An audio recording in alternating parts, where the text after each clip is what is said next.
అందరికీ నమస్కారం అండి. శ్రీమాత్రే నమః, శ్రీ గురుభ్యో నమః. సరదాగా చిన్న మన లైఫ్లో ఉన్న 2 విషయాల గురించి మాట్లాడుకుందాం. ఆ 2 విషయాలు ఏంటంటే అండి, దగ్గర, దూరం. రాసుకున్నానండి, చిన్న మిస్ అవుతుంది కానీ దగ్గర, దూరం.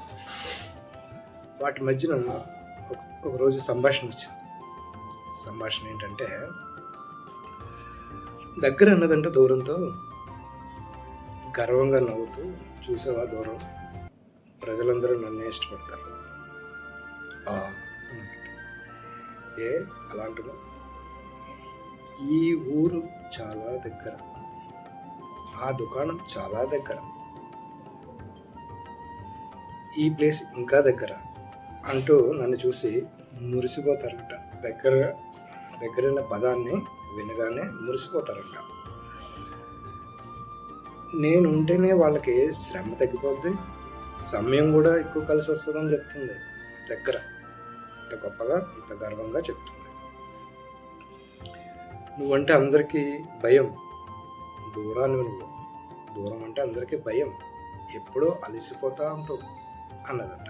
దూరం అన్నదంట. అప్పుడు ప్రశాంతంగా నవ్వి, నిజమే దగ్గర, నువ్వు అందరికీ సౌకర్యాన్ని ఇస్తావు, కానీ నా గొప్పతనం నీకు తెలియదు. నేను ఉండబట్టే కదా ఈ ప్రపంచంలో ప్రయాణాలకి అందం వచ్చింది అన్నదంట. ఒక కొత్త ప్రదేశాన్ని చూడాలనుకునే కోరిక, అక్కడికి చేరుకోవాలనే తపన నా వల్లే కదా కలుగుతుంది అన్నదంట. దగ్గర ఆలోచనలో పడింది. ప్రయాణాల మాట సరే కానీ మరి మనుషుల బంధాల సంగతి ఏంటి అని అడిగింది. దూరాన్ని.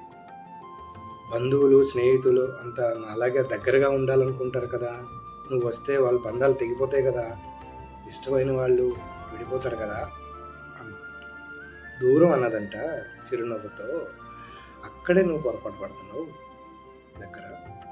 నువ్వు అతిగా ఉంటే ఒక్కోసారి బంధాల విలువ కూడా తగ్గిపోతుంది అన్నదంట.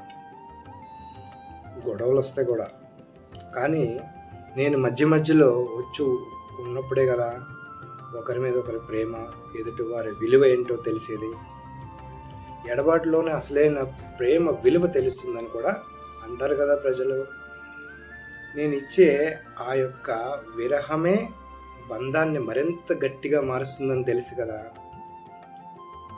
నిజమే కదా దగ్గర అన్నదంటే ఆశ్చర్యపోతూ, నేను ఆ కోణంలో ఆలోచించలేదే అన్నదంట. అంటే నా కలయిక జరిగితే నీ వల్ల ఆ కలయికకే విలువ పెరుగుతుందన్నమాట అని తెలుసు. ఇంతలోనే దూరం అన్నదంట, సరిగ్గా చెప్పావు, నిజానికి మన ఇద్దరు శత్రువులమే కాదు, ఒకే నాణానికి ఉన్న 2 ముఖాలు. నువ్వు లేకపోతే గమ్యమే లేదు, నేను లేకపోతే ప్రయాణమే లేదు అన్నదంట దూరం.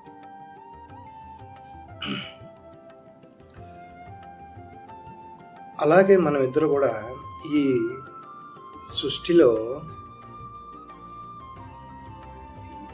నడిపించుకుంటూ, మన ఇద్దరు కలిసిమెలిసి ఉంటూ ఈ సృష్టిని మనం నడిపించేద్దామని చెప్పేసి వీళ్ళిద్దరూ మాట్లాడుతున్నాయంట. అప్పుడు దగ్గర దూరానికి క్షమాపణ చెప్తుంది. నేను చాలా గర్వంగా నువ్వంటే అందరికీ ఇష్టం ఉండదు అని చెప్పాను, కానీ నువ్వు లేకపోతే నా విలువ కూడా తెలియదు, నిజమే అనేసి వాళ్ళిద్దరూ చట్టపట్టాలు వేసుకుని ప్రతి ప్రతి మనిషిలోనూ 2 సమానంగా ఉండేలాగా ప్రయత్నించేయంట. ఆనందంగా ఆ వ్యక్తి ఆనందంగా ఉండడం కోసం చేస్తుంటాయి. ఈ సంభాషణ ద్వారా మనకేం తెలిసింది? జీవితంలో సౌకర్యానికి దగ్గర ఎంత అవసరమో, వస్తువు లేదా వ్యక్తి యొక్క విలువ తెలుసుకోవడం కూడా దూరం కూడా అంతే అవసరం. ఇది తెలియక దూరం ఎంత ఉండాలి, దగ్గర అవ్వడానికి వీలుగా ఉండాలి, అంతేగాని అది తెగిపోయేలాగా ఉంటుంది. సరేనా? శ్రీమాత్రే నమః, శ్రీ గురు.